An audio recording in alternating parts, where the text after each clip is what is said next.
আপনি নারী বলেন পুরুষ বলেন সবাই কিন্তু ত্যাগ স্বীকার করে, কারো থেকে কেউ কম না। একটা নারীর দিকে আসি, একটা নারী ছোটবেলা থেকে তার বাবা মা তাকে লালন পালন করে, তাকে রাজকন্যা হিসাবে গড়ে তোলে। তখন একটা সময় গিয়ে আবার ওই মেয়েটাকে বিয়ে দিয়ে দেওয়া হয়।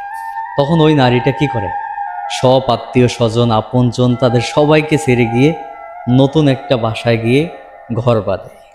তখন কিন্তু সেখানেও কিন্তু অচেনা মানুষ সেই মানুষগুলোকে আপন করার চেষ্টা করে, সবাইকে মানিয়ে নেওয়ার চেষ্টা করে। নারী কিন্তু অনেক ত্যাগ স্বীকার করে, এখানেও কিন্তু অনেক ত্যাগ স্বীকার করা। যখন আত্মীয় স্বজন বা প্রতিবেশী কিংবা আপনজন, সব থেকে বড় বিষয় হচ্ছে রক্তের মানুষগুলোকে ছেড়ে গিয়ে নতুন একটা বাড়িতে গিয়ে তারপরে সবাইকে আপন করার চেষ্টা করে, এটা কি ত্যাগ স্বীকার না? অনেক ত্যাগ স্বীকার করা।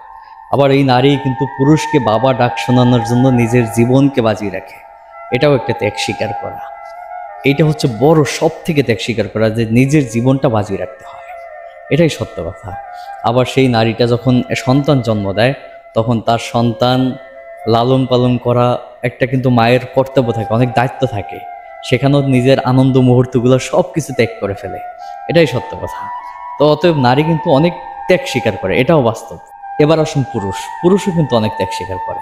একটা পুরুষের বয়স যখন ছোটবেলা থাকে, মানে শৈশব জীবন, তখন কিন্তু মনে করেন সে খুব আনন্দ থাকে।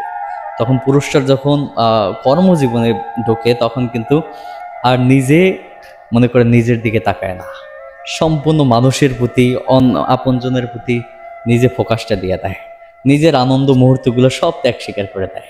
এবার আসুন পুরুষ যখন বিয়ে করে, তখন কিন্তু সেই পুরুষটা কিন্তু একটা 500 টাকার শার্ট ব্যবহার করে, অথচ তার ওয়াইফ নর্মালি কমপক্ষে মিনিমাম 2000 টাকার একটা শাড়ি কিংবা থ্রি পিস পরে। এটাই সত্য কথা। পুরুষ কিন্তু নিজের জন্য কখনোই কোনো কিছু করে না, পুরুষ সবসময় চায় অন্যের জন্য বাঁচতে, এটাই সত্য। আর পুরুষ অন্যের জন্যই বাঁচে, পুরুষ নিজের জন্য কখনো কোনো কিছু করে না, নিজের জন্য কোনো কিছু রাখে না, এটাই সত্য। নিজের আনন্দ মুহূর্তগুলা, নিজের একটা শখের জিনিসগুলা সব কিছুই ত্যাগ করে ফেলে, এটাই হচ্ছে পুরুষ। অতএব আসলে পুরুষও কিন্তু অনেক ত্যাগ স্বীকার করে। পুরুষ সারাদিন অকাল পরিশ্রম করেও বাসায় এসে একটা হাসি মুখ নিয়ে কথা বলে, বাসায় এসে কিন্তু এই কথাটাই বলে কার কি লাগবে, এটাই সত্য কথা। অথচ নিজের কিন্তু কোনো কিছু নাই, এটাই সত্য। তবে পুরুষও কিন্তু সারাদিন রৌদ্রে যখন পরিশ্রম করে, সেটা কিন্তু নিজের একলার জন্য না, তার পরিবার কিভাবে সুখে থাকবে, পরিবার কিভাবে আনন্দে কাটবে, সেটা নিয়েই ব্যস্ত থাকে। অতএব আমি একটা কথাই বলবো, নারী পুরুষ উভয়ই কিন্তু ত্যাগ স্বীকার করে, কারো থেকে কেউ কম না। অতএব কাউকে ছোট করবেন না। আপনি পুরুষ হয়ে জন্মাইছেন তাই বলে নারীকে, যে নারী কোনো কাজ করে না, নারী কিচ্ছু করে না, এটা বললে আপনি সব থেকে বড় বোকা একটা পুরুষ, এটাই সত্য কথা। আবার নারীকেও বলতেছি, আপনি যদি বলেন যে আমরা অনেক কাজ করি, অনেক কর্ম করি, বাসা বাড়ি কাজ করতেছি, বাসায় কর্ম করতেছি, হ্যাঁ, অনেক কিছু আমাদের আনন্দ মুহূর্তগুলো ত্যাগ স্বীকার করতেছি, হ্যাঁ, তাই বলে পুরুষ কিছু করে না, এটা ভাবলেও আপনি সব থেকে বড় বোকামি করবেন নারী, বুঝতে পারছেন? অতএব উভয় দুজনই কিন্তু অনেক পরিশ্রম করে, অনেক ত্যাগ স্বীকার করে খুব।